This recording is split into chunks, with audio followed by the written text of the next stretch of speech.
I think you're doing a good job, man. Yeti. Does it sound okay? Does it? Yes, like that's you sound the great. microphone. Does it? One.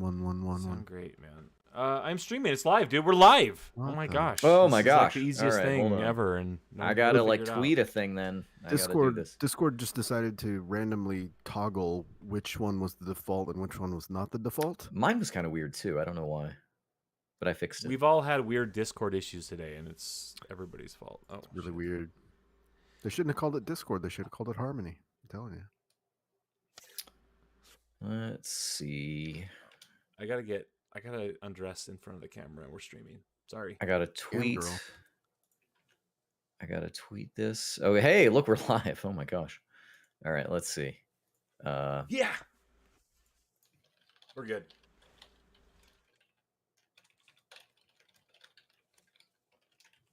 All right. Man. You guys are looking good tonight. You know, likewise. Likewise. I also think I'm looking good. Is that what likewise means? Yeah, it does. Absolutely. Absolutely. Oh gosh, man. Do I even need this light if I have got this white screen that's making my camera look all blown out? I actually have a tan. It's just not coming. Oh, that's across. great. I don't have a tan. I have a burn. A sick burn.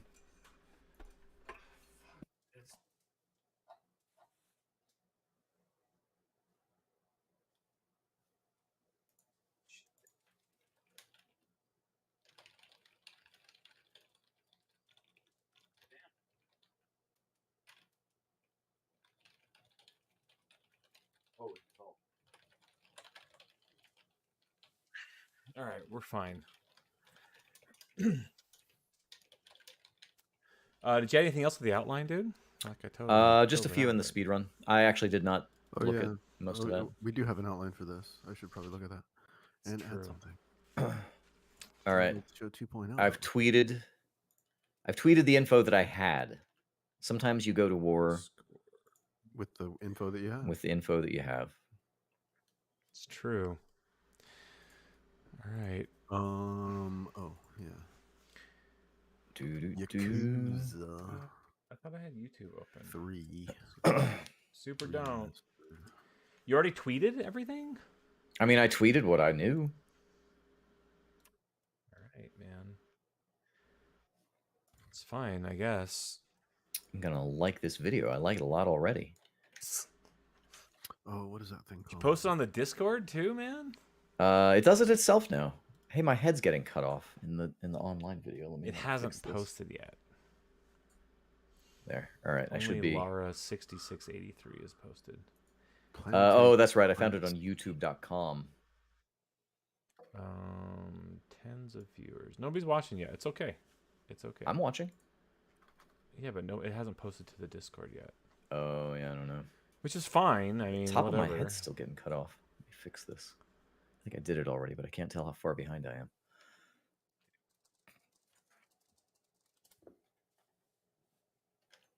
Is that better? Oh, something's messed up. What happened? That's what I don't know. I'm looking at your video. It's my fault. It's my fault. It's my fault. I was trying to see if you had posted a Discord. Since we're streaming from the Discord window, I can't be in Discord while we're streaming at the same time. No, don't do that. I have to I have to be very circumspect. Yeah, I have to be very disciplined. And I can't just start browsing Discord while we're recording this because it won't stream properly. That's fine. It also does the dumb highlight thing when we're talking. Okay, I think I'm better framed I think that's now. just is there a setting for that? I don't know. I don't know. Audio. I think it just does that. Nobody knows. It's a mystery.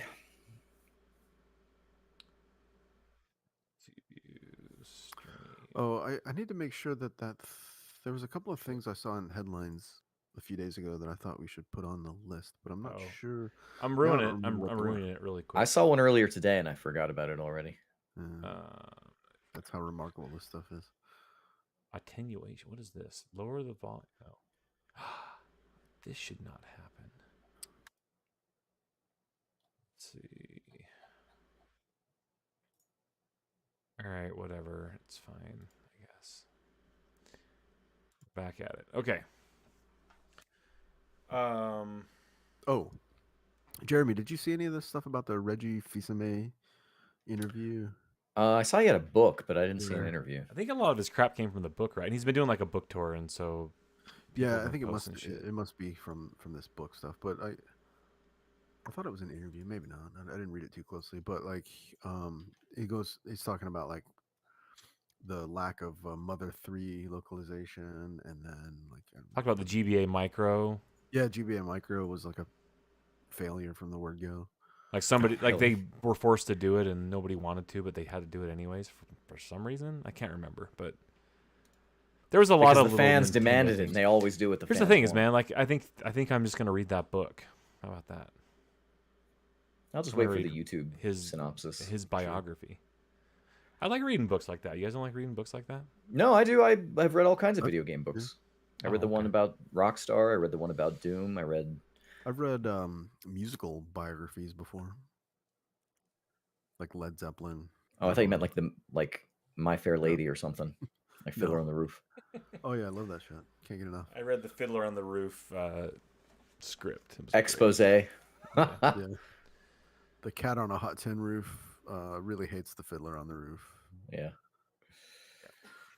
All right. Well, The we'll fiddler go on to. the green. The cat loves the cat on the hot tin roof. Loves the fiddler on the green. Not so big on the fiddler on the roof. Let's The do Pied Piper. this. Is the outline filled out sufficiently for everyone? Yeah, we can make a Yeah, podcast out of it.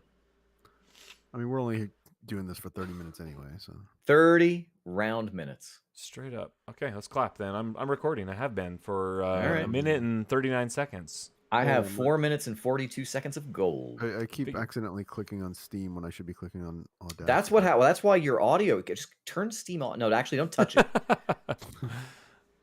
Steam is what it is. Classic Dale. La, la, la, la, Breaking la, the la, la, la, podcast. la. Okay. All right, Red leather, yellow leather. you ready to Red clap? leather, yellow leather. Ready to do Sarsaparilla. this? Sassafras, sassafras, sassafras. Okay, we're doing this. 1, 2, 3. Saffron. Mine's doesn't show up very well, Yatta. but it's at 2 minutes and 9 seconds. And Okay. It's these microphones that Jared and I have. It's Oh. not our fault. They're just You really should, good. you know at what you could do? You suppressing- should try like thumping the thing with your finger and see if that does it. Like not today, but I'm gonna try right now. I bet that would. Pow, dude, that It'd be super fun if worked. if I thumped Did my it? camera and it like went. No, it did. I did nothing. That did absolutely nothing. Not even a blip on the down. How did you go from it super work to it did nothing? Well, because I said blow at the same time. Maybe I should do 1, 2, 3, bang. Then we'd be set. Make various We would be set 1960s if I just Batman did that. sounds. Yeah. If I just like Wow, made. that's just the German word for blue. Oh wow. Okay. Kersplooty. You don't want to know. Dale what is the just a German word for- linguist. He's a trilinguist. Japanese, English, and German, apparently. Or French. I was actually a French student of the year. I'll have you know, when I was a senior in high school. In Really? high school. You know French? How do you? You're Wait. fluent in French? How do you say that in Je French? parle français. How do you say Dans French le student of the year? lycée, je All Je you? what? je sont le étudiant de l'année dans le lycée. I don't know. I forgot. Mon frère. You know, Faulty Muffin, Casey from the Discord, is fluent in French. Sur le pont d'Avignon. Well, he's Him not and in I- the chat, him and so I we don't talk only about him. don't. Sometimes Only talk in don't. French. Sometimes. If you Only want to don't practice your speak French, French. he's your dude, for sure. Mais oui. Frère Jacques. Frère Jacques. Dormez-vous? We're not singing rounds over here, okay? Oh my We're not- gosh, we're that not would be doing so that. great. If us three sang a round, row your boat, or Frere It would be like the end of Star Trek V. It would be awesome. Wait, how does I don't remember that. Listen, Star What Trek 5 happens? is the only one I have never watched to completion because it sucks. It's the worst. the I- Which one is that? I Is can that the never get Undiscovered past. Country? They go to like the old west and they like. No. That's- They go find the planet where God is. Yeah, that's because 5, right? I remember that. That's Yeah. 5. Yeah, Yeah. I never Yeah. watched all of 5 because it's the worst, Oh, it's and the opening is also the worst, and it's Yeah. just the worst. I 4 don't is know. I great. kind 6 of. is great. I mean, when Spock tells him that, although it does this stupid fish out of water joke, because Spock is attempting to roast a marshmallow, but really that's just kind of like the same dumb joke that's like, I'm not from here. A marshmallow? Yeah. He says they're Marshmallow. like, Oh my he's like, gosh, what are you dude. doing? And he's like, I'm Marshmallow. attempting to roast a marshmallow. And he's like all smart about all kinds of data points, but he can't get a damn candy Can't name figure right. out the marshmallow, apparently. Yeah. All right. We should record this. Heady times. Lots of hard topics that we got to cover, such Indeed. as even numbered Star Trek movies. Heady times make hard topics. The Wait, even ones are the best. 2, 4, and 6 wait, are odd better than 3 ones. and 5 and 1. V'ger. And Jeremy had to look up. He had to think about it for a second, but he agrees with me. What I was 2, 4, thinking and about was 6 I are was trying better to. than 1, 3, and Well, 5. here's what I was thinking about. I was thinking about the Next Generation movies because I think it starts out with Generations, which was bad, and then it does First Contact, which was good, right? Is that how it goes? Was that the Borg one? Then it was Yeah, Insurrection yeah. and Nemesis. Nemesis. That's the Borg one. Uh, I don't know. Whatever. Insurrection No, is no, the no, one no, about no. with his clone, right? No, yes, but First Contact is the one with the Borg Queen. That's the good one. That's a good one. And Yeah, they Insurrection invent is the warp not- drive or whatever. Not as Star good. Trek. Star Trek Yeah. fans. No, are so Insurrection's desperate okay. for Insurrection's something about the good. dudes that like age or whatever, and they have to like do weird. No, that's things. dumb because they like graft skin and stuff. It's dumb. Yeah, but it's better than Nemesis. I mean, Nemesis is dumb too. I don't know. None of them are good. Okay, look, That franchise. First Contact is good. You have all 2, 4, and 6, franchises- and First Contact, and that's all the Star Trek you ever need. Name me one franchise now that's getting better. None. None. Give me a minute. Give me a minute. No, there's none. Sonic the Hedgehog. All right, let's go with this podcast. Let's go. Hedgehog, Let's video go. Video game. Let's go. It gets movies. better. Sonic the Hedgehog. Have you guys watched Yellowstone on Peacock? No. It's really Is it good. good? No, but I've heard No? about it. It's like a ladies in Yellowstone or something. No, it's like Breaking Bad in Yellowstone, but no drugs. You know what- you know Everyone what's is a funny bad about that? guy in. It's about people who go off the walks and like go and like mess around in the prison. The guys that fall into the little hot Yeah. pots in Yellowstone, they're like, "Oh God They damn it! should I fell off totally the do a wooden documentary about walkway." those guys. About the dude who like decided to get real close to a buffalo. No, dude, listen. It takes place in Montana, of all places. It doesn't take place in Wyoming. It's in Montana, Yellowstone, Montana. It's really Oh, good. sorry. It's Kevin Costner who is the he is the He's reprising his patriarch of his character from family, Channing and the family owns this ranch in Montana called Yellowstone, and everybody is bad, and they have to do shit to protect their ranch because society is creeping in on their jam, right? So like there's an antagonist from like the city who wants to turn it into like a resort town, and so they have to like fight against these people. But legit, like everyone is a bad guy. There's murder. They have to like kill people and hide their bodies because I don't know. It's like It's Breaking like- Bad levels of like everybody's terrible, but you root for the bad guys anyways because that's It's the funny you format of the mentioned show. that, LeGrand, because just last night I watched the first episode of Breaking Bad again such a good for the episode first time too. in like 10 years or whatever. Just kind of out of nowhere, I was like, what's on the Netflix? Oh, Breaking Bad. Might as Breaking well Bad's watch still that. here, and it's still good. Well, because You should know. You know what you do the second time is you watch like what was it, the Colombian version where it's like Walter Blanco? Did no. I know, I'm I know not what you're talking joking. about. Yeah, that's a real Yeah, thing. it's I know. legit. It's the real. Yeah, I Okay. think it was a Mexican version. I don't We think it was should do Colombian. that. Let's do that as like a Discord server project. Like let's have a TV night and let's watch Walter I Blanco. don't have that much free time. Walter Blanco. It's super not Walter I have Blanco. No, I've it's been like it's trying- totally like Walter Blanco. It's whatever it is. All right, it's I gotta like- look this up before. All right, start then this we gotta podcast. get started. We gotta Breaking go. Bad Mexican version. Because I don't think it's Mexican. I don't think I it's think- Colombian. Is it Yeah, but Colombian? you'll find it. It seems like it's Colombian. But you know it what's could kind of interesting is It's that called metastasis. be Metastasis, which is it is Colombian telenovela series. Colombia. And his dude's name is Walter Blanco. I'm pretty sure. It better not be. It is It's got- fucking Walter Blanco. I It told is. you. You're right. Look, don't doubt Oh me. my gosh. And Jesse But, Pinkman. That's Jesse Rosado. No, they still call it Hombre. Jesse Pinkman and Cielo Blanco, who is Skylar White. Cielo Blanco. Cielo. Cielo Blanco. That makes sense. Okay. It's kind of a cute name too. They have Henry Navarro, who is Hank. And the equivalent of Saul Goodman is named Saul Bueno. Saul So Bueno, good. yeah. I remember watching like an episode of this, or at least seeing like clips of it at the very least. And you know, ironically, Gus Fring is still exactly the same. And so is something Tuco. that Tuco that Salamanca is I also appreciated. exactly the Something that I thought was kind of neat, because you know the series Better Call Saul, right? Yes, Yeah. yes. So you know how it's like wrapping up. It's like in its final season or whatever. They had a recent episode. At least I think it was recent, unless it was like one of the last ones from the last season or whatever.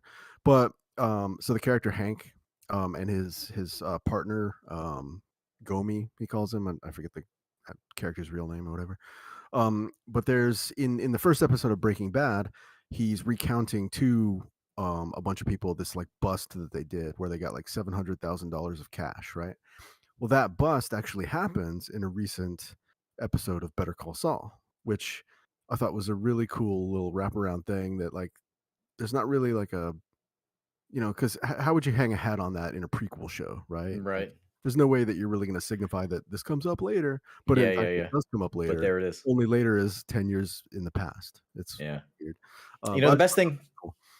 I'm a big fan of Better Call Saul, but the best thing I ever saw about it was somebody did a tweet and they said, if Better Call Saul takes place in 2004, why aren't more people talking about Homestar Runner? And I'm like, that is so true. Okay. Is Better Call Saul good? Is it good? It's really good. Yeah, if you like Breaking Bad. I watched like 2 episodes of it.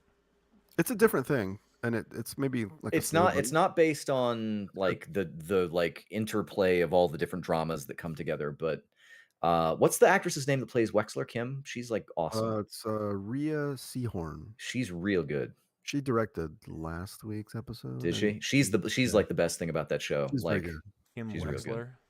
Yeah. Actually, I think what's his name?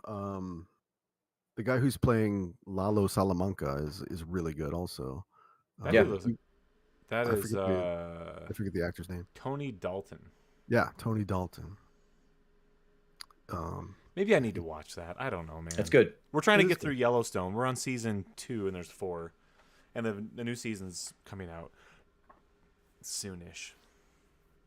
Well, there you have it. But it's like the last episode that I watched was so intense that the wife's like, we should watch another episode. I'm like, I can't watch another episode. Like, it was insane. Like, what happened? It's like Breaking Bad level of. It's Breaking Bad level of like, what the fuck? Like, it's.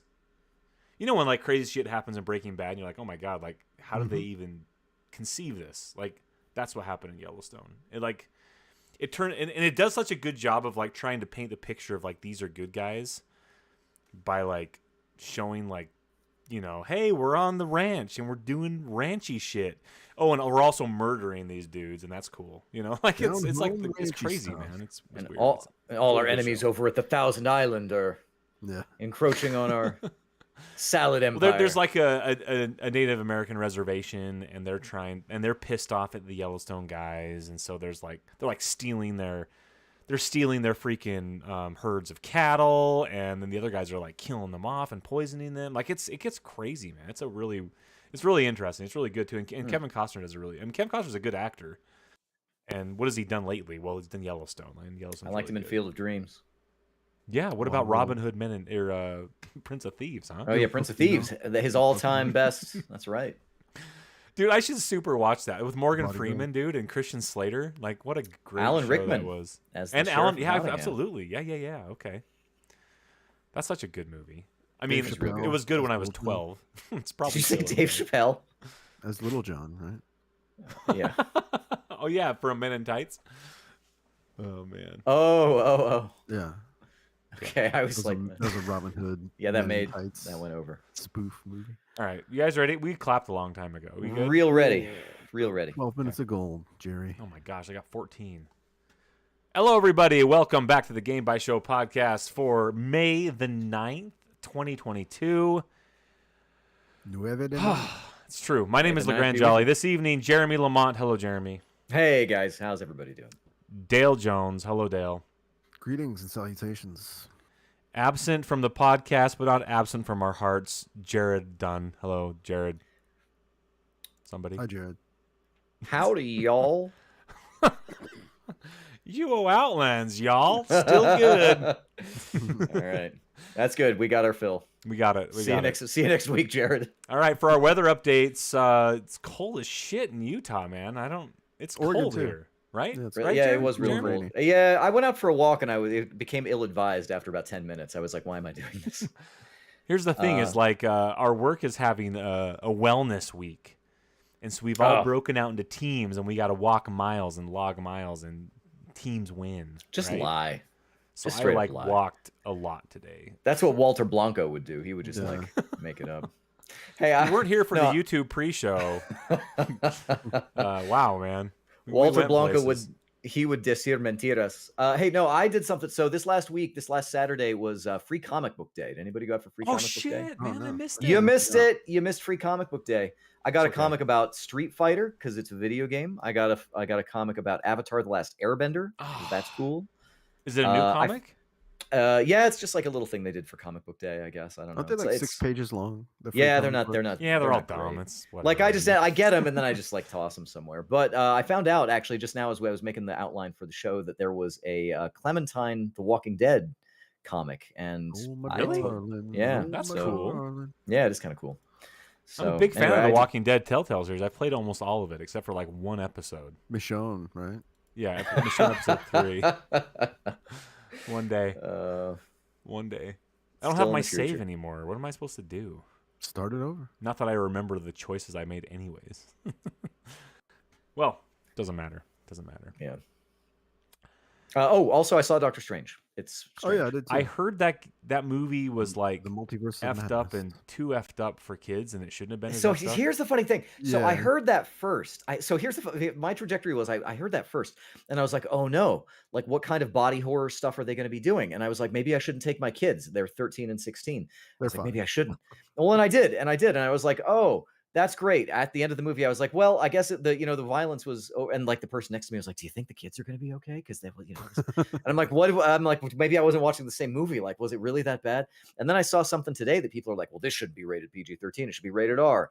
And I was like, I don't remember being really disturbed by the violence. Well, So maybe my buddy took his. I mean, Marvel is Marvel, and they've had 25. This is edgy Marvel for a movies, Marvel movie. yeah, right? that's and true. so you have a Marvel movie come out, and suddenly it's okay. I'm going to bring my 8-year-old or younger to see the Marvel movie and watch Captain America beat up things, and suddenly it's Doctor Strange, and I hear that it was just not appropriate for young children, even though every other Marvel movie has been Yeah, quote it's unquote got- appropriate aside from the violence, the But it does comic say book violence. PG-13 right there on the rating thing.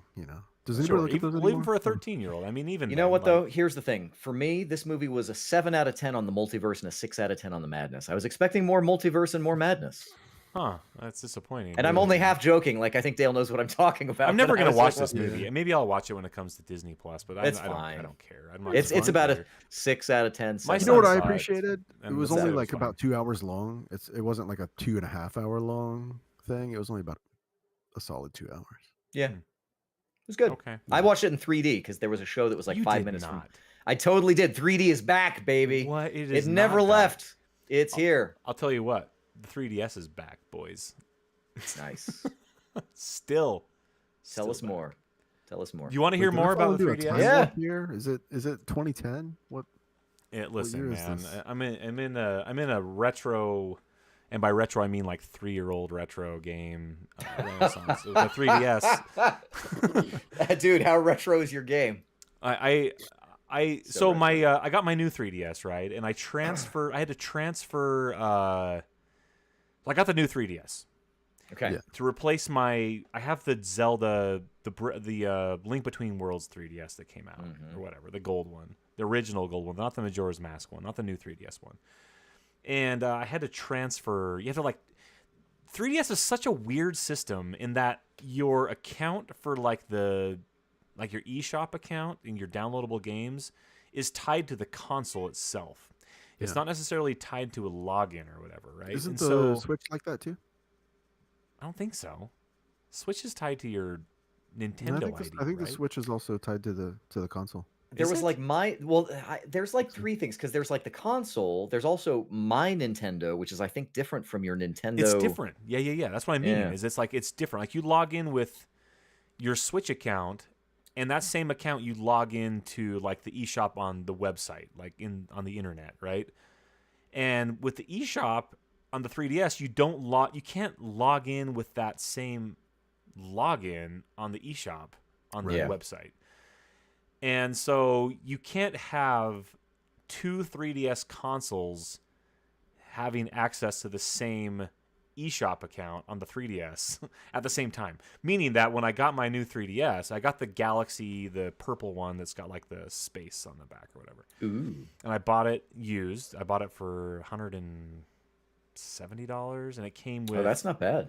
Pokemon Sun, which, man, whatever. And it came with like a couple like dumb games that aren't worth anything. But anyway, I felt like I got a pretty good deal, especially based on the prices I've seen on eBay for this version of 3DS. Anyway, point being is like you can't just take the 3DS and then log into it. Like it does not work that way. You have to like transfer. So you can only have one active 3DS with like all the stuff that I've bought on the eShop.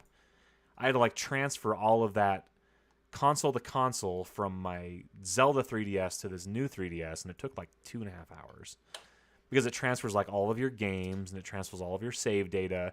And basically, once that's done, you pop open your new 3DS or the whenever you transferred to, and everything is there as you had left it on the old console in the same order. All of your folders are in the same places. It transfers everything, and then you click the eShop button. You don't have to log in again. All of a sudden, you're just there. It's like, it's weird. It's antiquated and old, and if you're used to like PC gaming, it just feels dumb. And whatever, it's fine. I'm never gonna play the Zelda 3DS ever again, anyways. Like, why would I? Like, I have this new 3DS, and I would rather play that with a better 3D, etc., etc. The dumbest thing that I found is that the Pokemon Sun. I kicked that open, and there's no 3D in freaking Pokemon games. Like, why? Yeah, there was a period of time where they were like, we're still going to make games, but we're not going to do 3D anymore. Yeah, Pokemon X on the 3DS had at least when you were in combat, it would like do a little bit of depth between like your JPEGs that are fighting each other on the screen, right? And this game has like no 3D at all in it. In fact, it doesn't even use the dual screen properly. It's like it's stupid, man. Like it's really dumb. I don't understand. Like the 3DS, like the dual screen concept is amazing, and it really adds a lot to the games that utilize it. Like even just having the map of like a Castlevania game on your second screen at the bottom, and you're playing on the top screen. It's like a game changer. It's awesome, you know. And the fact that like a top tier Nintendo published Pokemon game doesn't utilize 3D and doesn't utilize the dual screen technology is atrocious and ridiculous. Yeah, it's dumb. I agree. Anyway, point being, Pokemon's stupid still, and whatever. And I fired it open, and it's like, it's so slow, and like, oh my gosh, we're now here in the Sun Island, and we're going to capture Sun Pokemon. We Like, love Why are you wasting your time? Pokemon. like, pick your Pokemon. I'm like, haha, okay, like, this is dumb. And anyway, Pokemon's just not for me, and it's fine. It's fine. It's for people who are weird and crazy, and it's not for me. But I have been playing a new game that I bought. I bought this game. It came up in a Reddit. I've been like trolling the freaking 3DS subreddit, and just, you know, I don't know what's come over me, but the 3DS is like my favorite. Yeah, thing I was ever. wondering, like it's like your midlife crisis or something. Yeah, It's all- exactly. Isn't it weird? It's like wow, like this 3DS thing that I've, you know, kind of shelved 10 years ago or whatever it was, you know, Yeah. like shelved this console, and suddenly I'm like, man, like I really like this thing. And anyway, so I've been trolling the 3DS subreddits, and somebody made a post about, hey, here's the 3DS section from the Nintendo World Store in New York City. There was a post on the subreddit about this, and basically there were 2 games available for purchase from the Nintendo World Store in New York City, and one of those games was a game called Sushi Striker, Way of Sushido. and somebody said, "Hey, hopefully you're not paying like full price for like $40 or whatever for that." And people were like, "Hey, don't sleep on that game. It's actually really, really good." And I'm like, "Okay." So I looked it up on Amazon. It was like $10, and I'm like, "Well, okay." Like, so I bought it. I didn't even think about it. I just bought it. And so I've been playing this game casually. My 3DS is like my system. I've been playing it like in bed. I've been playing it, when I'm not sitting at my computer, basically, or my PlayStation. Anyway, so this game also does not have any 3D support, which is also dumb. And it could too, because the plates are like. Yeah. It's super good because like the way that it's. Well, the thing is it uses the dual screen very well, because the top screen is So this game is it's a super anime game. It's got like really like well animated, like anime style cutscenes with voice acting. You pick a character at the beginning, either a female character or a male character, and the cutscenes will be with that character. So they're all very well animated, like you would expect from an anime. Like, it's really well done. The concept is that in this world, this future world, sushi, there was like the sushi wars where everyone was battling over sushi, and sushi is now outlawed and has been outlawed by the empire who won the war. So you're no longer able to eat sushi or even talk about sushi or anything, but there's this rebel group of people who are fighting against the empire because they believe that sushi is the greatest food of all time. And so this girl comes across this dude who's like, "Hey," this like guy in the woods is like, "Hey, I got this sushi here. You should try out this sushi." And she's like, "I don't know if I can. Like, sushi's been outlawed. I can't eat that sushi." She's like, "Nah, just try this one bite of sushi." And so she eats this bite of sushi, and suddenly she's like, "Oh my gosh, sushi is amazing. I need to bring sushi to the world so everyone experience how delicious sushi is." Now, the crazy part is that sushi has now become like the method of combat between like this rebel group or people in general. And so the way of Sushido is this form of combat that basically, if you've ever been to one of those sushi restaurants where they have like sushi on like a conveyor belt or whatever, right? Mm-hmm. So you have plates that kind of roll by. You better believe it's like the purple plates cost $2 and the green plates are $3 or whatever. And so you just grab sushi off the thing, and then when you're done, you add up your plates and then you eat it. And so basically in this game, there are sushi conveyor belts that are going across your screen. And you are using your stylus to connect the similar color versions of the sushi plates. And as you do that, you eat the sushi, and then it stacks up the plates like it would at one of these sushi train places. And then once they get stacked up, you can fling them at the enemy who's across the way from you. And it does damage to him. So sushi is not actually the weapon. You're just throwing plates at people. You're throwing plates at people. Yeah, exactly. You got to. That's our new secret. So this game is ridiculous. I mean, the story is ridiculous. It's like insane. But it's really well like told, and there's insane stupid anime characters and lots of anime noises that these characters are making and things like that.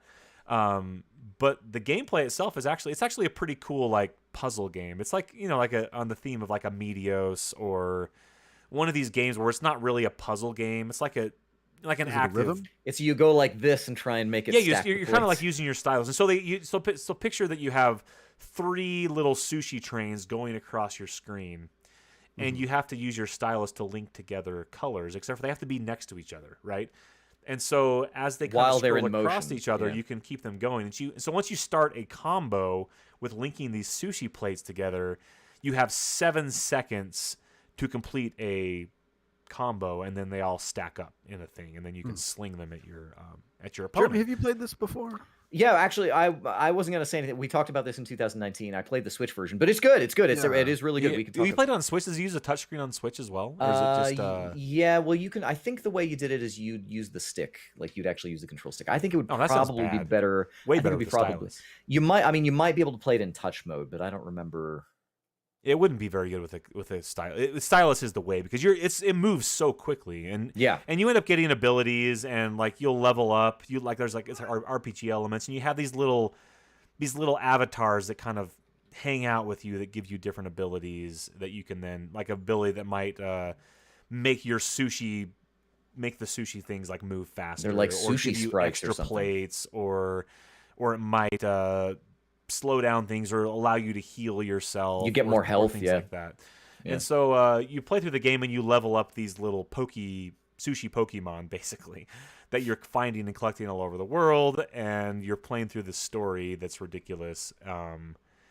And it ends up being a lot of fun, especially worth freaking $10. Like it's been It is good. a really good experience. I played And a it's- few hours of it, and It's a new IP too. Like it was actually, I think it's a Nintendo originated game, Oh, if is I it? remember Is it really? correctly. I got it right I- here. it I don't know. might be. Or it's at least Yeah, Nintendo. I think it's Nintendo published, I want to say. Or maybe it's I don't not. know. Maybe it's none of those. I don't know. Anyway, how far would you go for sushi? Sushi Striker, The Way of Couple miles. Sushido. It's a really good one of those. And there's also a multiplayer element where you can actually compete head-to-head against somebody else who has the game. I haven't done any of that because who on this planet also has Sushi Striker that I know? Nobody. I was actually prepared to drive 8.5 miles for sushi yesterday, but we couldn't get any. I was calling repeatedly for like an hour. I was calling around to like 3 different sushi places around here, and they were all like nonstop busy signal. One place even like answered the phone and was like, "Sorry, we're very busy. Can you call back in 45 minutes or whatever?" Just hung up. Wow. Another place it went to like a voicemail thing. It was so weird. Eventually, rather, we just got Indian food. Well, that's not the same thing, but also They delicious. got a different work ethic there in the Asian subcontinent. Yeah, we've got a It's good. we've got a too. couple All that- sushi restaurants around that here that are lamb pretty sag close. curry. Anyway, point being is this game is actually a really good pickup, and it's only $10. The physical copy on Amazon. I think it's 100% worth it if you're into the 3DS like I have been. And the story's dumb, but the gameplay is actually really fun. And so there's multiple characters you play against, and then you play through the story, and there's animated cutscenes and fully voiced dialogue, and it's a good game. It's fun. I'm glad. I didn't know maybe I don't even remember that you even talked about this game. You 3 should years compare ago. notes. You should go back and listen. It's the September. I think I just closed it, but it was the September 11th, 2019. Plates, Guns, Swords. We talked about Plates, Katana Guns, Zero, Swords. Way of Sushido, and Hunt Showdown, probably. so Dale was doing. So I didn't say that Dale goes over the top with machine shotguns, but I didn't. What did I didn't talk actually. about? Was I even on that episode? Katana Zero. You talked about. Oh man, that game was good too. Yeah. Anyway. Well, I can piggyback off of the Japanese theme here, because I noticed that Yakuza 3 and indeed like the whole Yakuza series remastered versions are up on Game Pass. All of them, like every single one, it seems, right? A lot of them. I think they're all there. Maybe all the ones that are available on PC. Maybe I don't know. There's a ton of them. But I was like, yeah, okay. It's been a while. I have a Yakuza 3. I have a copy of the PS3 version of Yakuza 3, the Japanese one, right? Like before they even came over here, or before that one did. And I got a couple hours into it or whatever. But it's been a really long time, so I thought, well, maybe instead of turning on the PS3, hoping it still works, I'll check out this. I'll just download the version for Game Pass and let's see how remastered it really is, right? The answer is not all that much.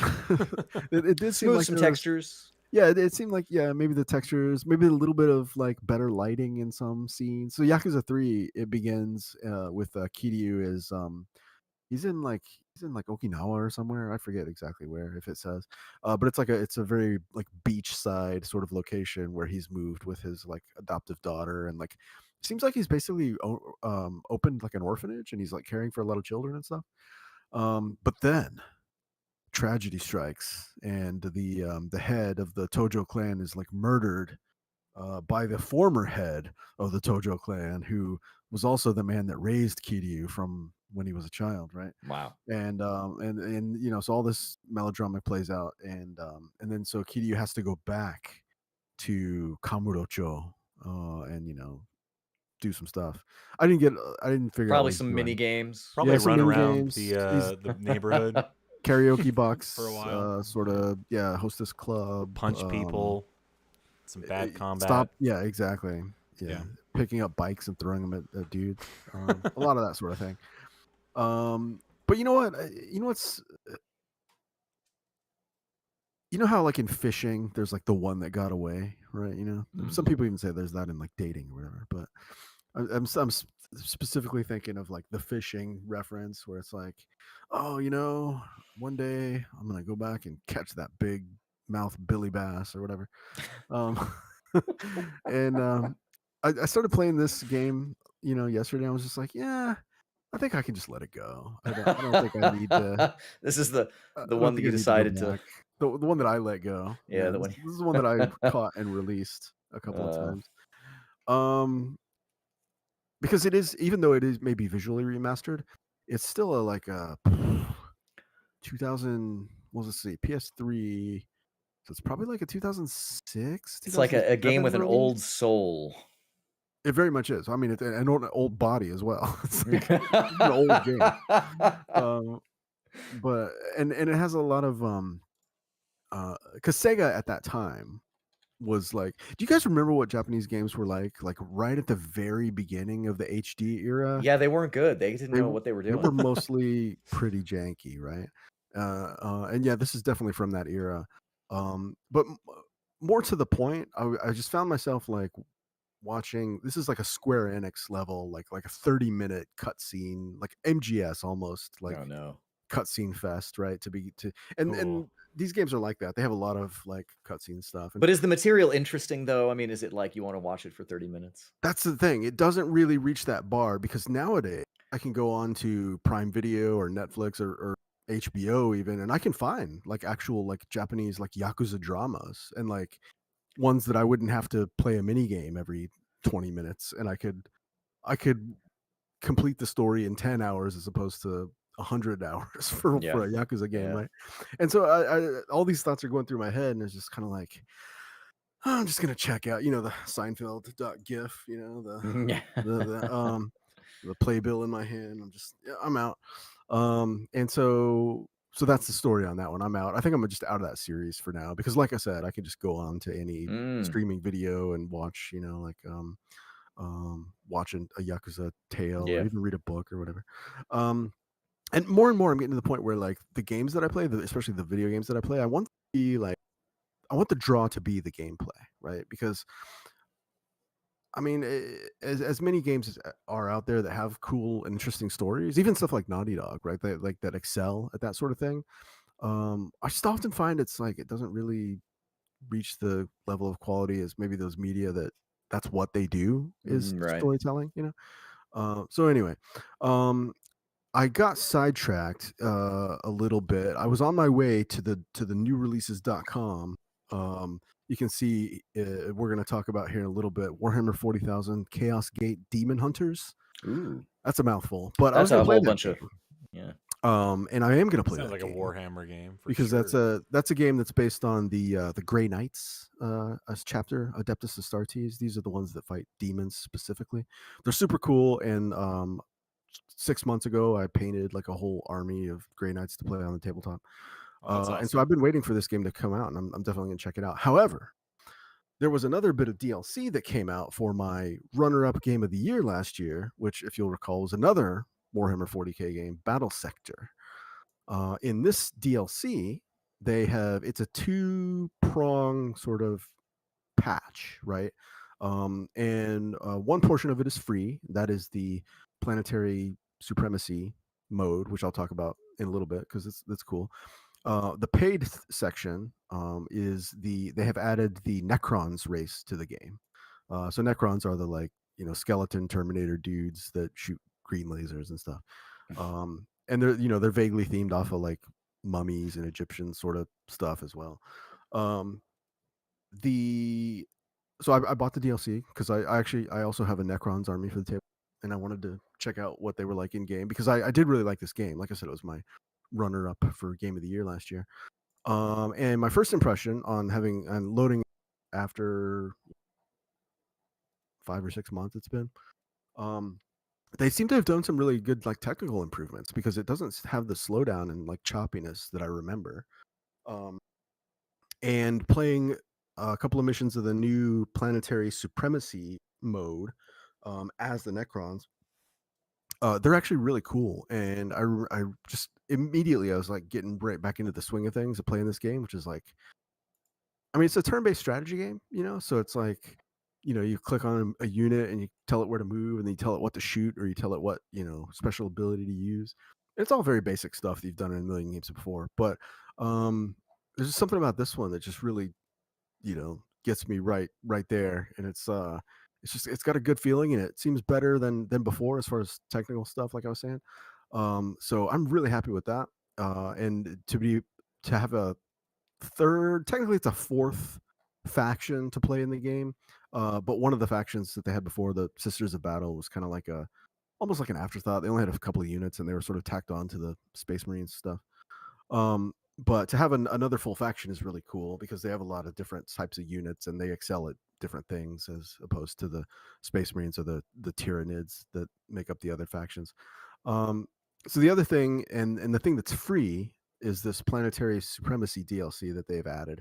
And what it is it rather than, or like in lieu of adding another story campaign or a bunch more missions to their story campaign, with like what's it called? Like where it's like pre-built, like whatever, Like a set determined piece kind of. that piece sort of stuff. Yeah. Rather than have all that, what they've done is they've created a new way to like procedurally generate battles and like forces for you to face, and then they've created a sort of in addition to those battles that they string together in a campaign, they've now added a strategic layer as well. So it's how like Total War has the tactical battles and then the strategic layer. Yeah. It's sort of that idea, but the strategic layer in this mode it's fairly shallow. What it does is it presents you with a grid of hexes, and it's only like you know what a Catan game board looks like. It's like, how many hexes is that? Like 20 or something. Sure. Where it's a vaguely circular sort of formation of hexes. That's what the board for this Planetary Supremacy campaign looks like. And your race starts kind of in one third, we'll call it, and the other two races sort of equidistant around the perimeter and equidistant from the center, right?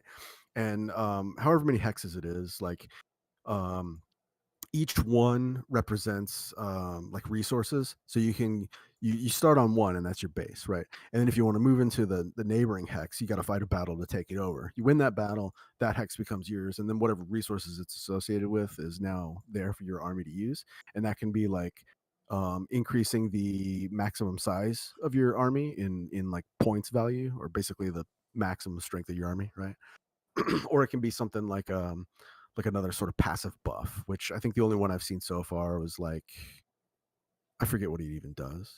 It's a pretty simplistic mode, but what it is cool, or what's cool about it, is that they've added the like procedurally generated missions stuff. So it's kind of like an endless skirmish mode without like having to, um, configure a skirmish game every time or go online or something like that. And it has a little bit of a campaign feel to it as well, because your battle force is persistent throughout.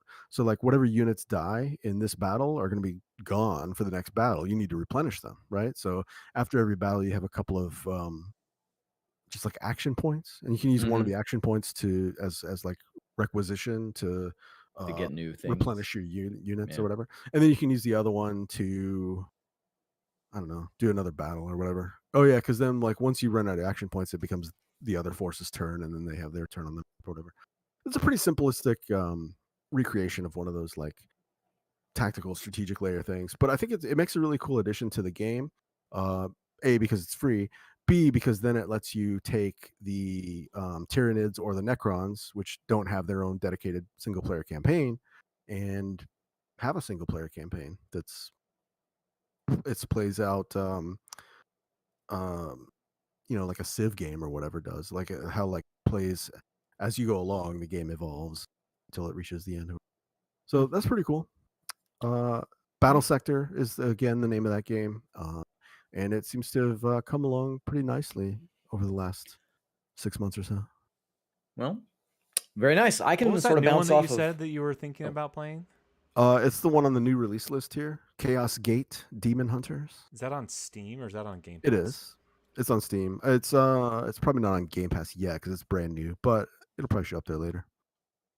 Chaos Gate. I hear that one's pretty cool. Yeah, this one is basically XCOM, but you're playing Grey Knights, Space Marines. Yeah. Cool. Well, I can kind of bounce off of XCOM and Mummies, Go for it. actually, with a game that came out, I think, just last month, and I think it debuted on Game Pass. And I was looking around for something to play, and this one seemed easy to get into. Playing a game called Research and Destroy, which is kind of amazing to me that somebody hasn't already used that name. It is R&D? yeah, R&D. It is a genre of game that I'm surprised there haven't been more copycats, because this is actually like Valkyria Chronicles, kind of, in that it is a turn-based action kind of game. And the way that works is, if you remember Valkyria Chronicles, or it's maybe a little bit XCOM-y, kind of, I guess.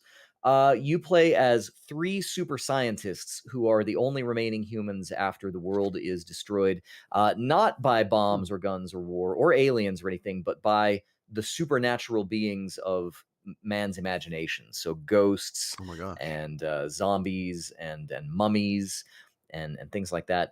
And so the game is it's based on these 3 characters that you can control. There is also like a couch and online co-op that's available to you.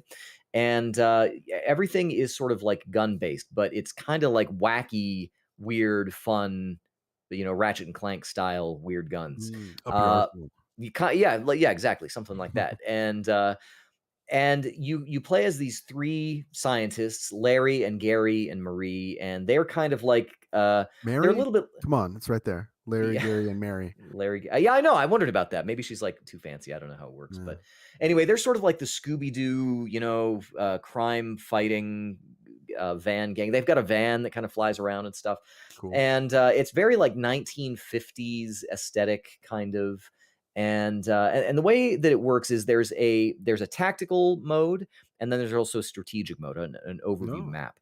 And the game kind of goes back and forth like XCOM, where you have territories in the world. It actually reminds me a little bit of an old Double Fine game called Massive Chalice, which Oh, yeah. was kind of like the corrupted monsters would kind of take over these zones, and so you're fighting this losing battle to get these zones. Well, these supernaturals are you're basically in Europe pretty much, and all of the zones are like Spooky Zone now and Ruinville and stuff like whatever it is. But then in each of those, you'll have a kind of a reconnaissance of what kind of monsters are in there. And so you'll have things like straight up just regular zombies. They're sort of just like the grunts that shamble towards you. You've got ghosts that will move in a straight line, even upward and vertically and horizontally, so they'll move through things and get you. And then you have all kinds of things. There's like wolfmen and vampire ladies and mummies that shoot curses. They're like the ranged characters. So in the same way that in XCOM you have these archetypes, I guess, of different sorts of units, you go into these zones, and the zones typically will have multiple objectives in kind of this 3D space. And it might be that you've got to clear an area, or you've got to go and gather research or something, which are just little things that you can go and pick up.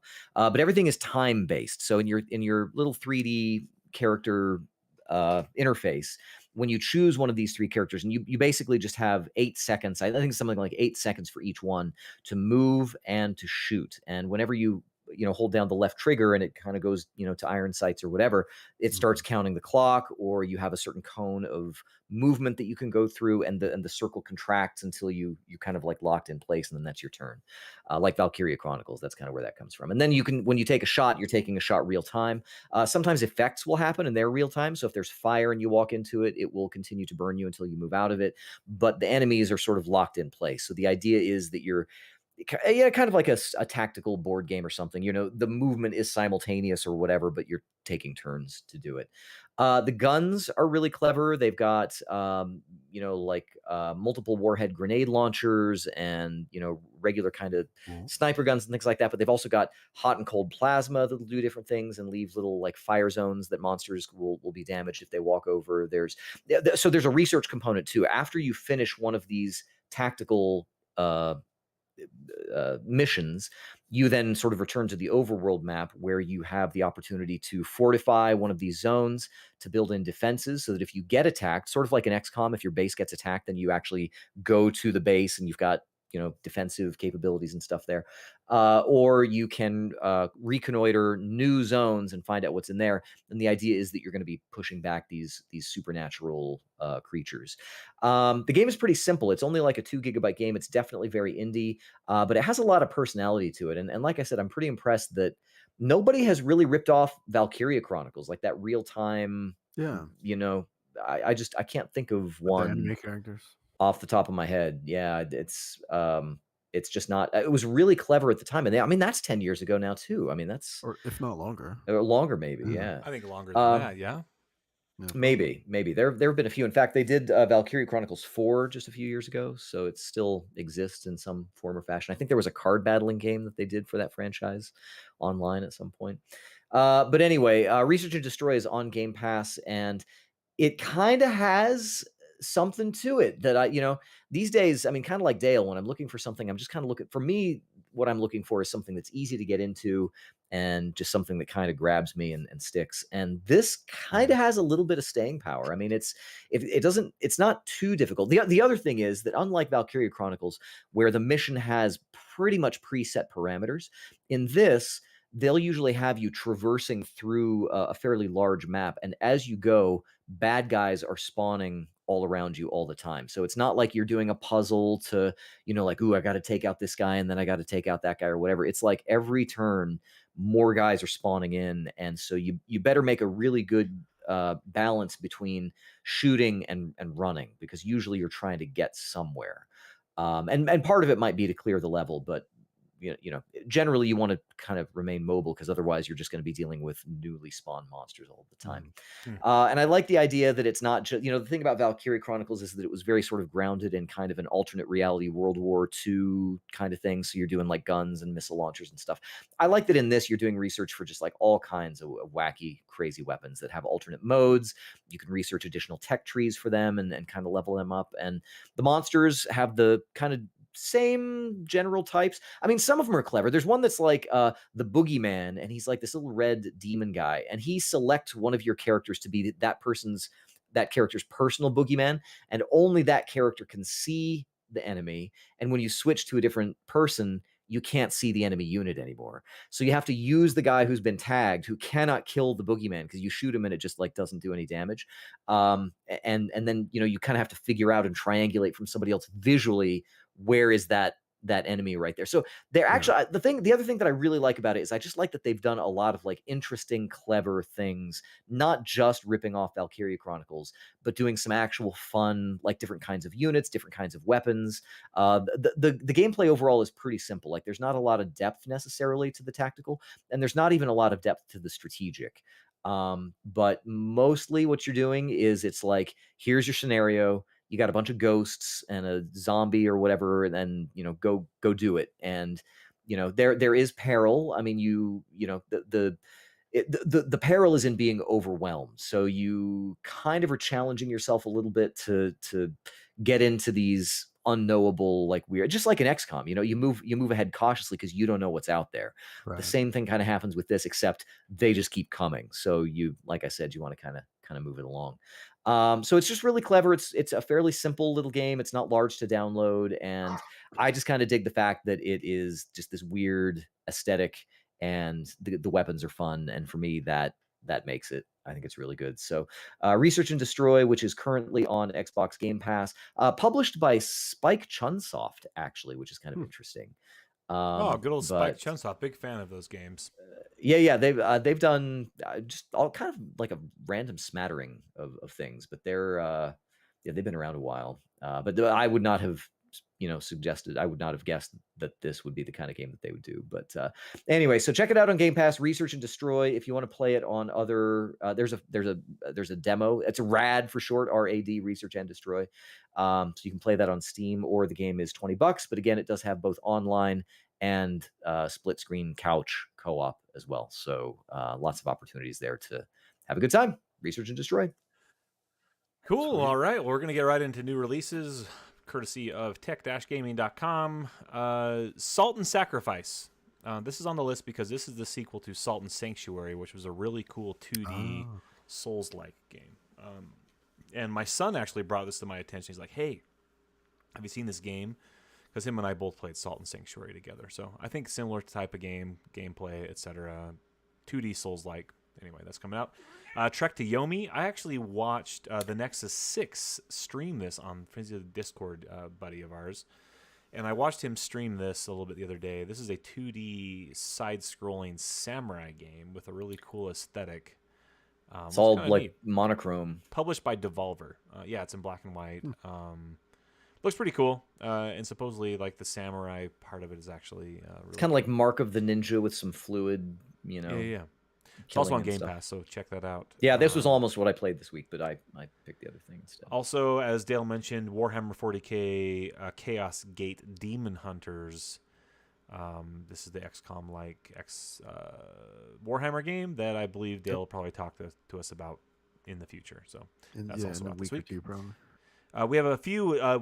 We intercepted some email transmissions from Bungie to some of their shareholders, and we now have the names of some allegedly some new Destiny guns that they're putting in the game coming up here.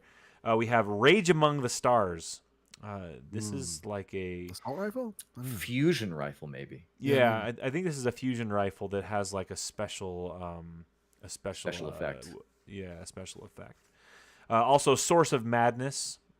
This is a That's like a warlock weapon. I think. Yeah, I agree. That's like yeah, definitely. probably like a submachine gun that like erases people. That's right. Yeah. And Void. finally, Citizen Sleeper. This is another Destiny gun coming out. I think this is just like a melee weapon. I want to say actually that's like some Titan gauntlets or something. Huh? Yeah, I don't Yeah, know. melee I'm weapon. thinking like sniper rifle for some reason. I don't know. Sniper rifle, Citizen Sleeper. Okay, I can see Yeah. that too. We don't know. I mean, all we know is we know the names. We don't know Just- exactly what's. Just to be clear, for those of It's you who aren't coming playing along at home, these are the names of games that are Yeah. coming out. And they just Yeah.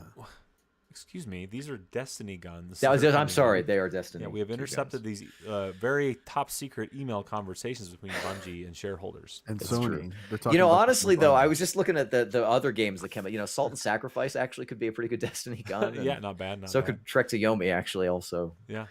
Warhammer Also, 40,000 would be a stretch. Demon Hunters and Chaos Gate. Super. Oh gosh. Well, we've intercepted some transmissions out there on the internet that are free for everybody, but we are going to run through them for you here. News out in the world of video games. VentureBeat has actually reported that Microsoft plans to release a game that, or a service rather, a device of some kind that could be a thin client or whatever that will let people play Xbox games without a console in the next 12 months. So we're thinking here like a micro. I don't know if we're still using the term micro. I do that console. already. Do you? Yeah. Yeah. We're It's on thinking my like Facebook. Apple TV. This is my prediction, by the way, that I predicted in January of this year that Microsoft was going to do this.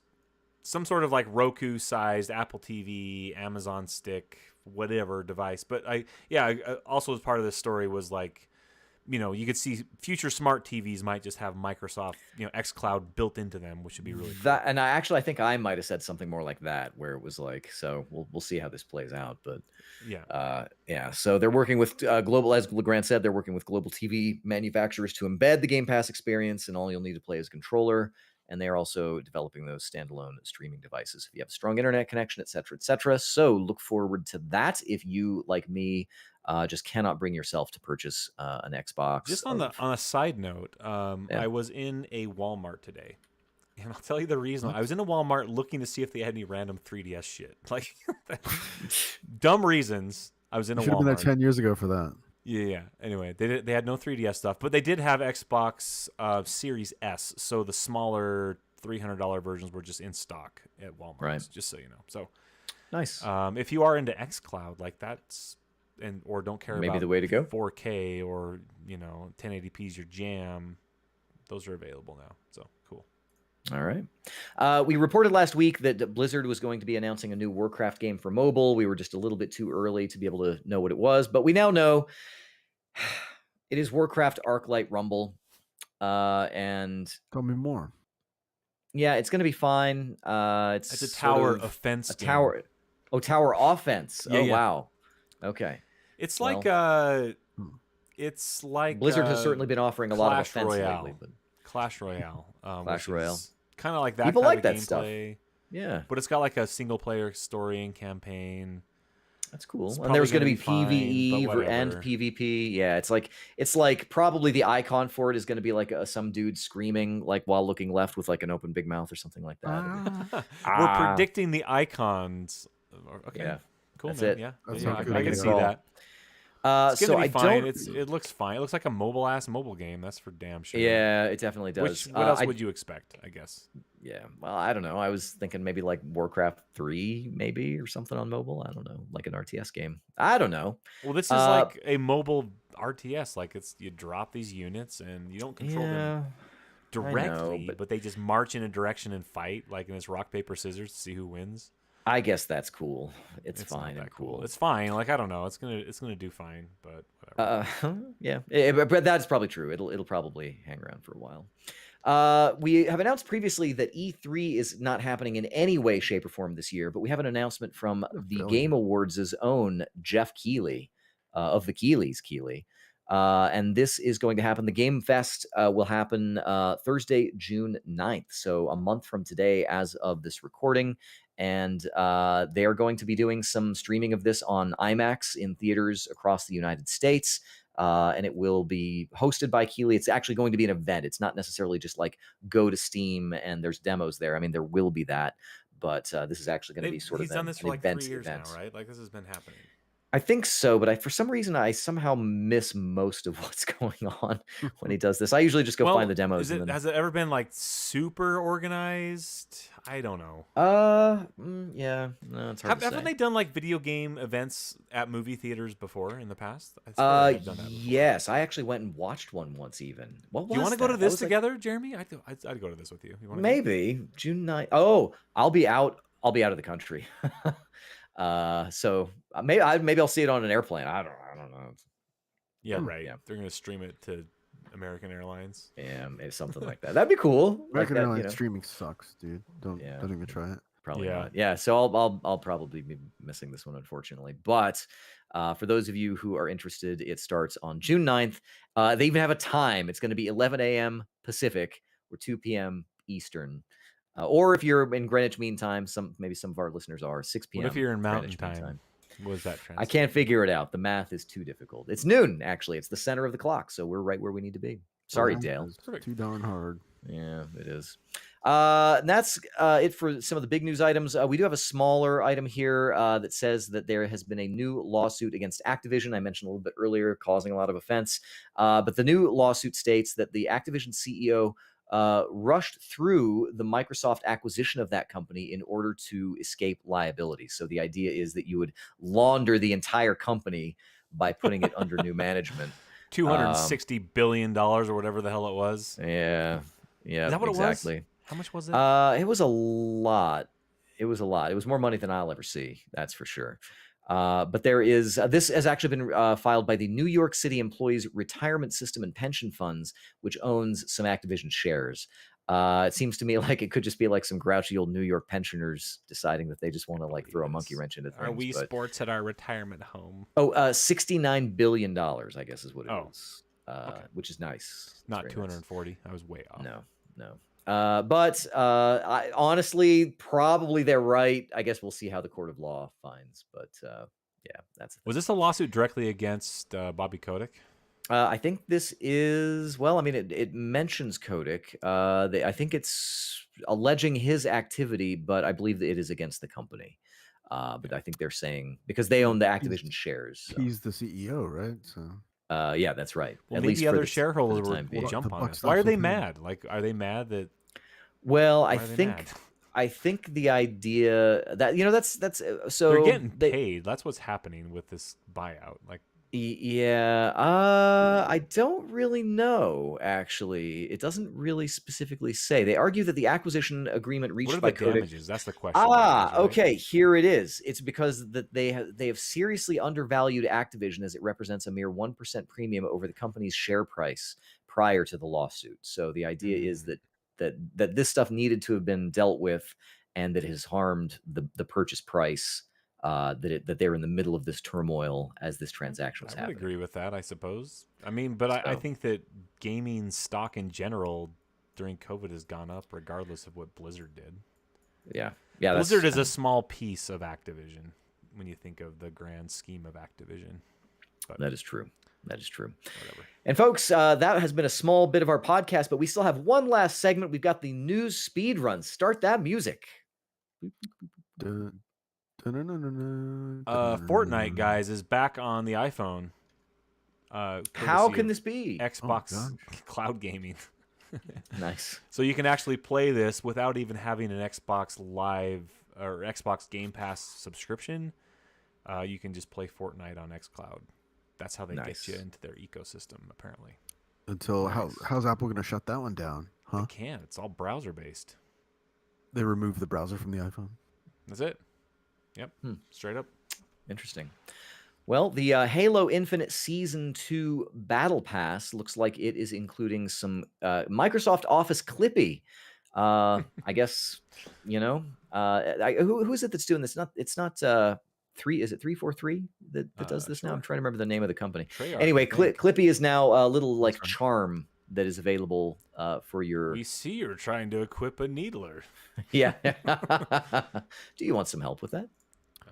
Well, Gotham Knights is going to feature 4-player co-op. That's This cool. This is the game that's the what's that name of that studio? Is it? It's not. Rocksteady? Rocksteady, right? Yeah. This is their new Rocksteady. thing with Batman, Mm-hmm. or at least the Batman universe, DC stuff. I guess so. Cool. Sonic the Hedgehog the movie 2 has surpassed Sonic the Hedgehog the movie 1 for the all-time video game box office. That's it. We found the one franchise that is appreciating over time. You know, congratulations to Sonic, to Jim Carrey, to Amazing. Have you whoever seen the movie yet? directed Either those of you movies. guys? I have not. No. No. But I liked the last one enough. I mean, it I was never fine. saw the first one. It was fine. It was I all never right. saw it either. I'm sure. It's about I'm sure it was fine. 7 out of 10. When I grew up, I put away childish things. That's what I'm going to say about that. Here we are on a video game podcast. Guys, we've been talking for years and years about Metroid 64. Well, finally, an enterprising young man has made it his mission to bring this into the realm of reality. Mexican indie developer Luto Aquino has been kind of reimagining, or I guess imagining the first time, again for the first time. There was never any Metroid 64, was there? No. No, that's but the thing. Yeah, so that's basically it. Is that he's basically made it, and he's made it to look like a Nintendo 64. But I mean, like, even in development at Nintendo, did they even start one? I feel like they had been talking about it or And something. then Castlevania like that. 64 came out. They're like, yeah, nah. Yeah. That was good. Yeah, exactly. I actually watched some right. video of this. It actually looked like if I would have played this in N64 time, it probably would have been pretty cool. Would have been cool. Yeah, absolutely. Has the Imagine Turok, sounds, except it it's has all crappy like animation. Metroid It's got fog in the background. It's perfect Nintendo 64. Yeah, that's right. Well, Blizzard has hired a new vice president of culture, which, okay. we'll That'll see. settle down those New York pensioners. Yeah, what does that mean? Vice president of culture. Okay. Her name is Kristen Hines. She is no, Jessica Martinez. Sorry, Kristen Hines is the Chief Diversity, Equity, and Inclusion Officer, and she was hired just recently. And then Jessica Martinez is the company's very first Vice President, Head of Culture. That's There you great. go. Maybe we'll get some more fodder for the It's Overwatch according character to Blizzard. names. It's quote part of their ongoing initiative to create a more diverse, equitable, Not be and so much of a inclusive boys' workplace culture where people can learn, grow, and bring their most creative selves to their work. Oh, it's like Sesame Street. I love that, or Blue's Clues or something. Well, Stone Cold Steve Austin has revealed his favorite Zelda game in an interview with, I think, Cody Rhodes, whoever that is. I don't know wrestling. Wrestler. Is he? Okay. So Better be Stone linked to Cold the says, past. nope, Stone Cold. So first of all, Cody Rhodes, right off the bat, he was like Ocarina of Time. Nope. And Down with Cody Rose. Stone Cold, Breath of the Wild. The answer is linked to the 316. past. That's Breath the of only the correct Wild, answer. 316. That's what I'm gonna say. It's Link to the Past, followed by Link Between Worlds, followed by Minish Cap, followed by Zelda 1, followed by Zelda All right. 2, followed by Breath of the Wild. Did you this say is too much. Genshin Impact? No, that's the next story though. Genshin That's the Impact next has story. reportedly made $3 billion with a B since its release. That's one game making $3 billion, which is That's insane. weird. That's real weird. That's a lot. But It's a lot. there are now 2,400 playable games on the Steam Deck, and close to 1,300 that are verified. I wonder how many are being played though. I hear that the Steam Deck is like the best retro video game console of all time, which is what makes Really? it more attractive to me. Like That's I mean, it's a Linux system that you Because can, you can play old PC games. do what you want on it. So people are emulating like Oh. GameCube games on it, and they're running phenomenally, and Dreamcast games and PlayStation 1 games, and and everything else before that, right? But it's still So- a portable, right? Is there a Exactly. dock for it? Is there a They're- dock? I like think a they're Switch style coming dock? out with the dock, or maybe it's out already. But yeah, it's a handheld.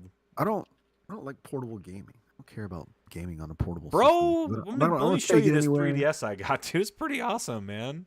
I got one. I got Oh. that one you were looking for before you got it. The Galaxy one, you have one of those? No, the new 2DS or whatever the hell it's called. 2DS XL, new 2DS XL. Oh, you have a new 2DS XL? That's cool. Yeah, I have one of those.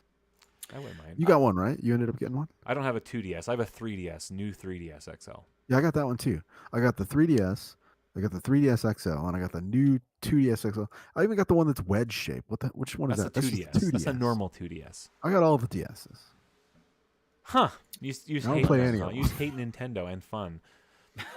I do want to call out Faulty Muffin from the Discord made a comment about my 3DS recent love of stupid Nintendo stuff. And yeah, I mean, Nintendo makes fine games. They also make some dumb games, and they make dumb things, and they make shitty Joy-Con, and it's not my fault that they suck in a lot of ways. You know what I just did 3DS recently? is great, though.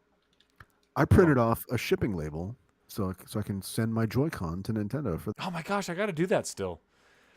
By the time I get around to it, they're not going to be doing it anymore. That's what I thought. That's why I went ahead and did it. I got to do But it. I haven't. I printed off the label. That's as far as I've gotten so far. Oh yeah. How many can you do it? Can you ship like all of them back? Say you have like 3 broken Joy-Con. Like, can I just send They them give all you back? instructions. So I glanced at the instructions.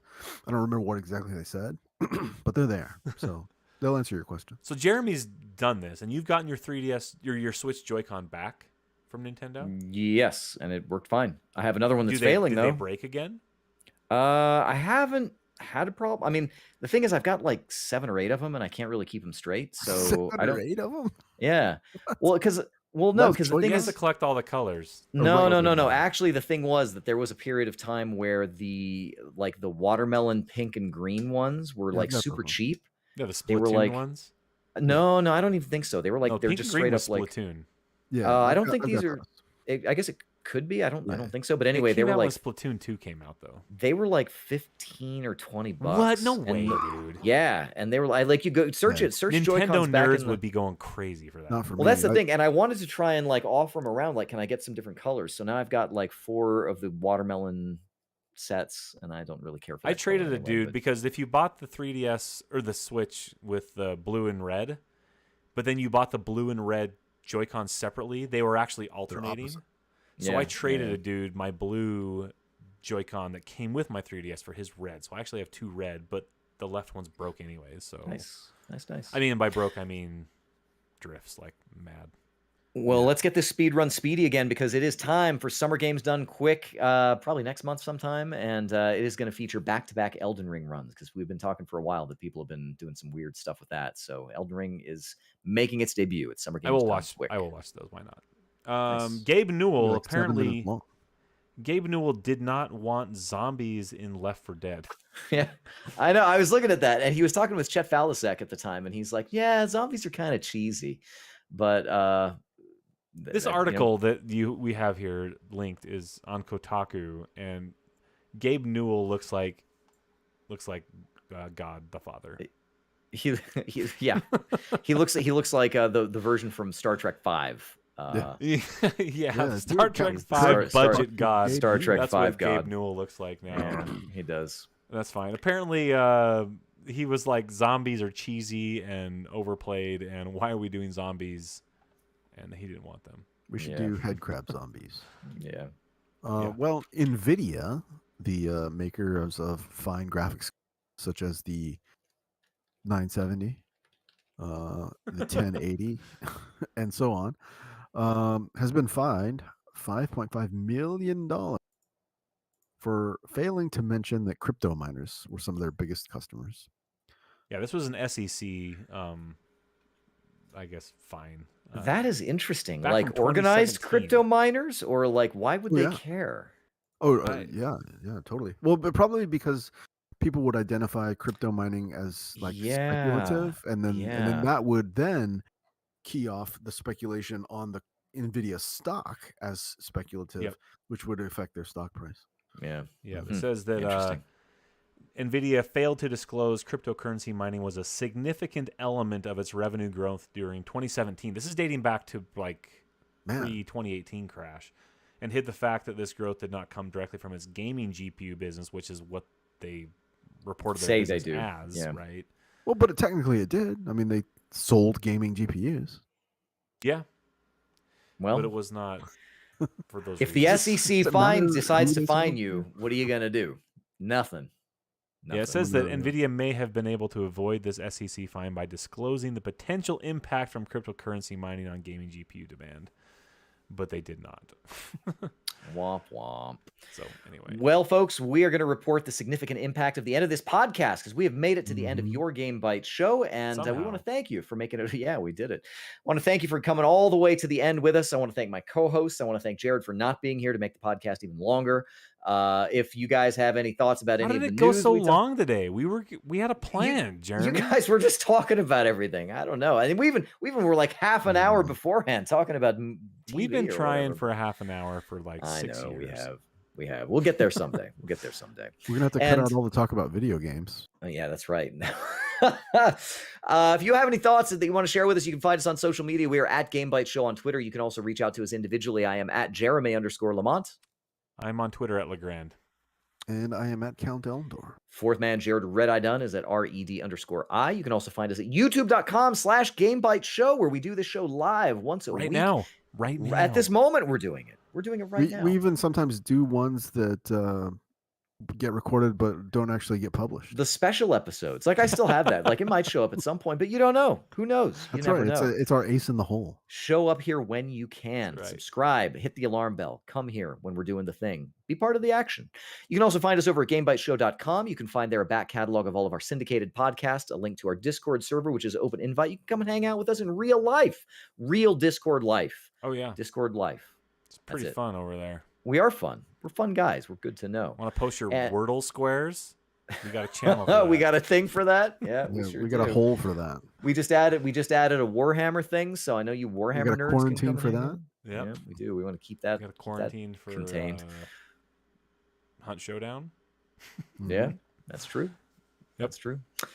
Folks, you can do all of that stuff, or you can do none of it. I don't know. I'm not your mom. Whatever. Hey, by the way, happy Mother's Day to moms.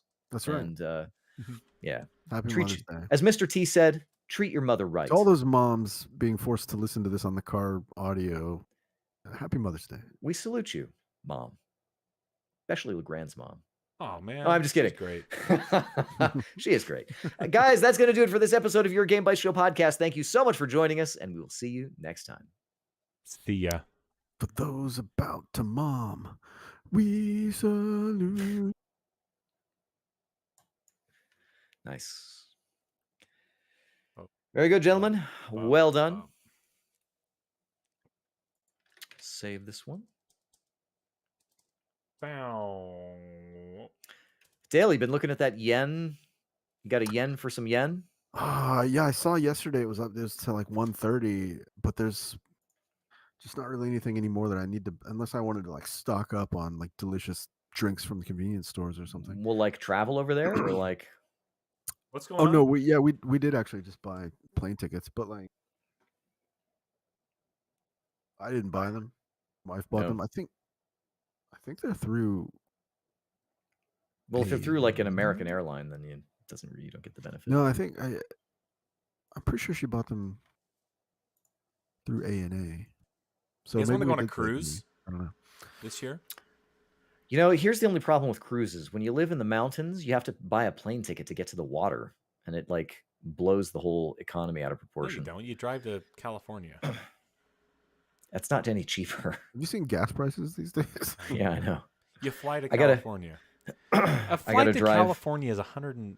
Here's the thing: is there's like a 4-night cruise on sale right now at Royal Caribbean on this really badass boat for like $200, That's not bad. and you would pay $150 for a flight to LA in November. I've been on a couple of cruises. I was in high school at the time. I don't think I'd do it again though. It's Really? well, what are you talking about? Are you talking about like a guy friends cruise? Are you talking about like I taking just the took the family? What are you family on a talking about? cruise, and it was amazing. I would love to do it with friends. Yeah. Yeah, it was just so chill and chill. I would love to do it without kids. How about that? And it would be really cool with friends. Yeah. Yeah, I mean that'd be the only way I would contemplate it. It's not a. I wouldn't want to. I think it's fun. It's kind of, just vacations are a little bit of an inconvenience. I'm using up all of my vacation time though. Where'd you say you going abroad? Going to Israel. Oh wow. Damn. Yeah, I've got a 2-week class. So In person. it's not like a vacation. They said bring some swim trunks to float in the Dead Sea, but it's Yeah.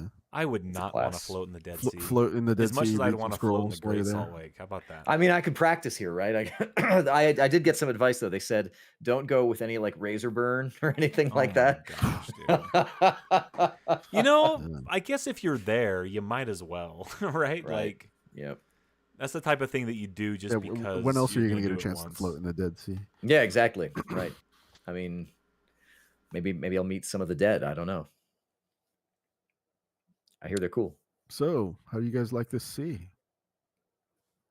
You find any scrolls around here Do lately? you resent the Yeah, fact that none of the other seas belong to you guys? Oh gosh. I'm still streaming. Anyhow, Everybody so loves this starting. Oh, really? content. Extra bonus Uh, content for YouTube. Super bonus listeners. content. Yeah. So just so you know, let's see. I'll be here next week, but then after that, I'll be out for like 3 weeks. Whoa. Oh wait, is think. that when you're going? I'm leaving on the 22nd. Oh, that's really Of soon. May? Fun. Yeah, Wow. which is also my birthday. Oh, Holy shit. that's a good birthday present. So Yeah. wait, what's the visa situation for Israel right now? I don't think they care. They just want to make sure you've got shots. So Yeah. I thought I could get away without it, but they were like, well, your last Shots? booster was Or COVID. vaccination, like COVID. Yeah, stuff. COVID vaccinations. Yeah. We just went on And that cruise and we had to have a negative COVID test like 2 days before we got on the boat, and we had to Yeah. have full vaccinations.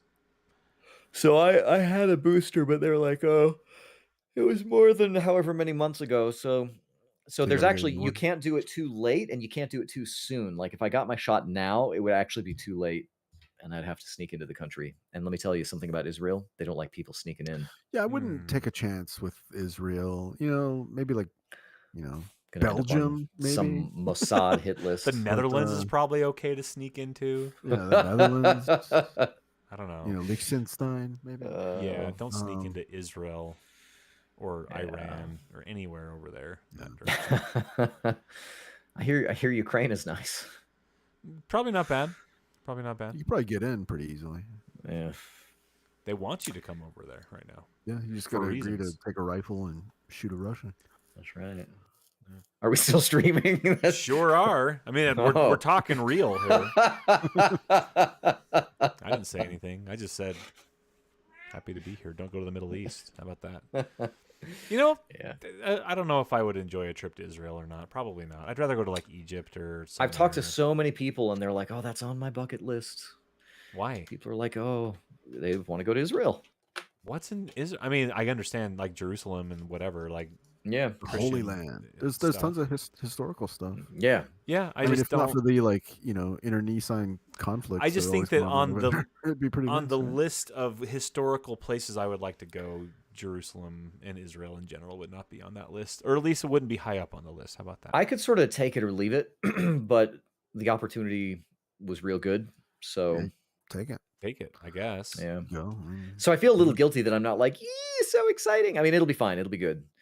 But everyone else is like, man, that's like the one thing I want to do before I die. But I'm like, it's oh. you're going there as like almost like a detached historical perspective, whereas a lot of people probably go there like almost like Sightseeing. a literal pilgrimage, right? Yeah, kind of. I mean, I don't know. I don't Yeah. know what people do. Like, I've never been one of those. Like, there's people who are like, you can only get real pizza in New York. I'm like, no, you can go down the street and get a fine In pizza. Jerusalem, you can only get real Yeah, you can only get real baklava. baklava. Yeah, why do we say that? There's no baklava in Jerusalem. You can Why- only I get love real baklava. olive That's why oil I do from too. real olive trees in Yeah, Jerusalem. or whatever. Yeah, from the Mount of Olives. bagels, Yeah, exactly. Mount Ararat. Yeah. That's in I need the Turkey. olives. That's from it. Yeah, Mount that is in Ararat. Turkey. But yeah, I get though. Actually, and I have one friend who wants me to put a little thing into the wall, and I'm like, okay, Oh, I the can do Wailing that. Wall. Yeah. Yeah. Oh yeah, you gonna go see that? So I think so. I have the whole itinerary. It's like all kinds of stuff. But here's the thing. It's a lot of Is geography. it a tour or is it like a? He This says is a it's class. a class. So This is like a it's going to be like historical days tour of class. It's a field trip, is what you're doing, basically. yeah, but yeah. Yeah, you're not going to be pretty sitting in a much. classroom. You're going to be go touring historical sites from a. Both. Yeah, I'm going to Really? do both. So it's touring in the daytime and then class at night. So Jerusalem Interesting. Nights. yeah. What do And you it's- and learn I- about in the classes there that you can't learn here? I think. Well, let me tell you this. So even just to like We're look streaming at the still, so don't That's fine. reveal any personal information. yeah, all my personal information about Jerusalem. Like just to look at the geography of it, because I'll tell you this: there's some stuff that I didn't really think about in like historical text and stuff like that. About, I mean, it's the same place that Moses brought the Hebrews. Around there, and then Joshua got them in, and then they started like destroying people and stuff. It's the same place that they settled, but didn't throw out all the Philistines. And so when you're looking at like the book of Judges or Chronicles, and they're talking about like, oh yeah, well, we really hope things are going to go well because there's people right around that mountain that are going to kill us. It's the same place where they had all kinds of wars and 130,000 Assyrians. The Babylonians come in and the divided I mean, there's just like a lot of stuff that happened in that same place, and I just didn't really. I don't know. Maybe I'm dumb, but I didn't really think about it in those terms. I was just like, yeah, You're American. Our There's history is short and our country is big. yeah, right? exactly. Everywhere So else is the opposite. we have So, cactuses and stuff. Yeah, exactly. So like, there's a ton of stuff condensed in there, and there's even like It's also like the pre-Hebrew Holy areas. Land for not even Christianity, like in Islam and things like that. all the like, Abrahamic. Yeah, yeah. so I mean, it's- Oh, even they other. they technically are like Saudi Arabia, but they're fighting about it. So it's just a place, I think. But for the Jews, it's pretty important, and I think it's just the Arabic people that live there are just not down with that. So anyway, it's just a lot of history, and even the coursework that I'm supposed to do before going there has been like, whoa, like there's some just stuff that I all didn't right, think that's about. pretty cool from a historical perspective. Still not on the top. You of my should list, look. but- I put some of the stuff in the Discord, like the maps that I've been doing, because I'm like, oh, I bet Jared would like this. Oh, yeah, I saw that. It's like super interesting, and then it's like, here's this mountain. Now I'm gonna go stand on that mountain and be like, oh, I want to stand. I will tell you in that the cultural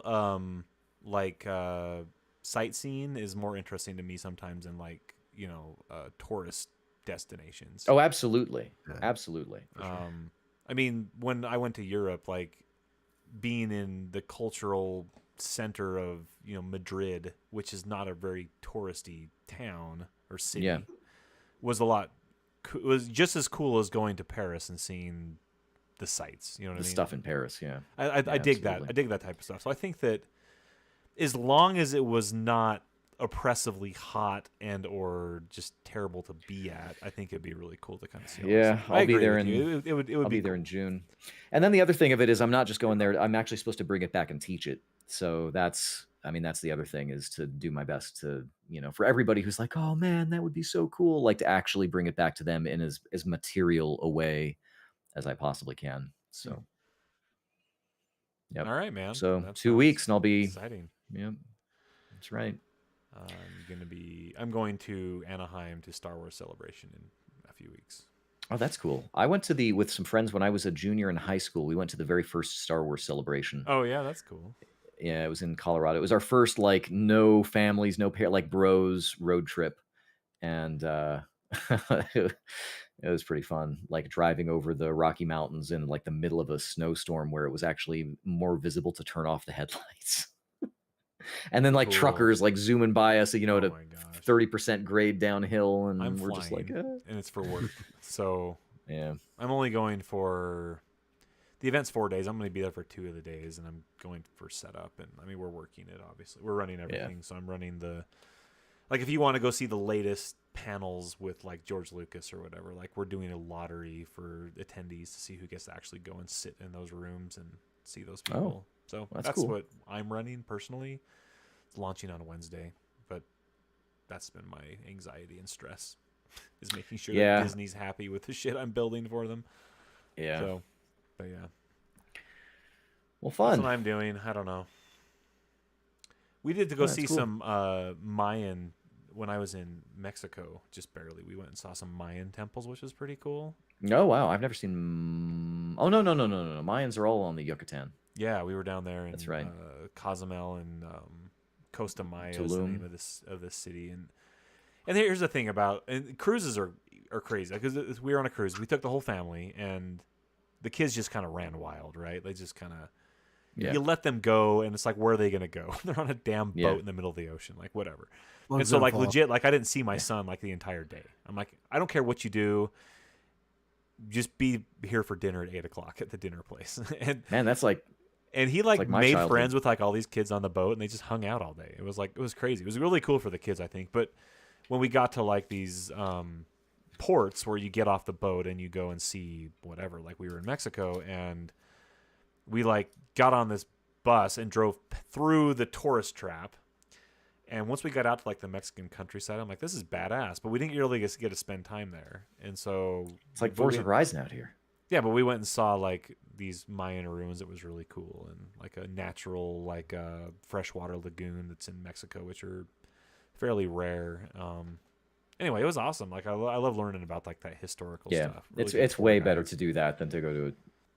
Yeah. I think if I was to go when I go back to Mexico again, it'll be not touristy stuff, but more like cultural. Just get out of the tourist land and get to where you don't have to deal. Which is still just a different kind of tourism, but Yeah, but it's not like I mean the hotel zone more meaningful for you, maybe. Yeah, it's like we're driving through there and just seeing like driving on the tour bus, through these smaller towns that aren't right next to the ports, and they're not getting the tourism, right? And no one's going there, but they're still like, you see this stuff, and I'm like, man, because I spent 2 years in Mexico or whatever, and I remember seeing that, so I'm like, man, I wish we could just stop here and hang out, and go to these little hole in the wall places. Go buy these pineapples and eat these tacos from these vendors and stuff that's like, not tourist. That sounds good.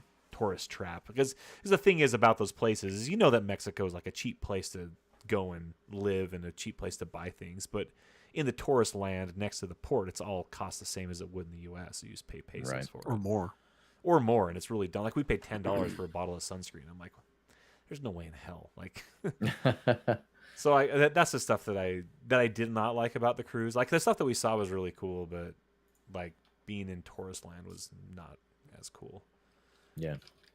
So if I had to do it again, it would be like getting off the boat and then like getting the hell out of tourist trap and seeing the country. But anyway. Well, I uploaded my stuff. Cool. All right. Well, time for me to run along then, and I will publish this into a podcast shortly. I'm stopping the stream.